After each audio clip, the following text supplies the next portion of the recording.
قتل، مرڈر، جان سے مار دینا۔ دنیا میں جو سب سے پہلے قتل ہوا، قابل نے حابل کو قتل کر دیا، بھیانک جرم ہوا، یہ پہلا قتل تھا۔ ہمارے معاشرے میں جس طرح قتل و غارت گری عام ہے، اللہ کی پناہ، اللہ کی پناہ۔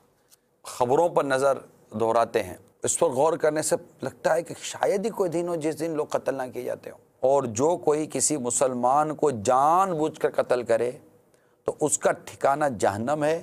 دنیا کی زندگی بہت تھوڑی ہے، کبھی بھی مر سکتے ہیں۔ جس طرح کسی کی گولی کسی کو مار کر چلی گئی تو کسی کی گولی آپ کو بھی مار کر جا سکتی ہے۔ ٹھٹا ٹھٹا ٹھٹا کر کے جو مارتے ہوئے چلے جاتے ہیں نا، سب غور کریں۔ اس رشوت نے کھانا خراب کیا ہوا ہے۔ بھائی کتے کے منہ میں ہڈی ڈالو، کتا چپ ہو جائے گا۔ اور کیا بولوں میں، پیسے لے کر چھوڑ دیتے ہیں نا بھائی۔ آپ قانون پہ قانون بناتے رہیں، لیکن چونکہ لیکیج موجود ہے اور اس لیکیج کو رشوت نہیں کہیں گے تو کیا کہیں گے؟ پھر گھر میں بیٹھ کر آپ معاشرے کی بہتری کے لیے اتنے بڑے بڑے تبصرے کرتے ہیں۔ یار آپ ایسی عجیب نحوست آ گئی رشوت کی کہ جائز کام پھر بھی فائل اوپر نہیں آتی۔ یار ہم کو پتہ ہے کہ یہ پکڑے گا، پوچھے گا، یا تو جھوٹ بولیں گے، وہ تھا یار، وہ تھا تو صحیح، اور آپ کو پتہ ہے کہ نہیں تھا، جھوٹ الگ بولیں گے، رشوت پھر الگ دیں گے۔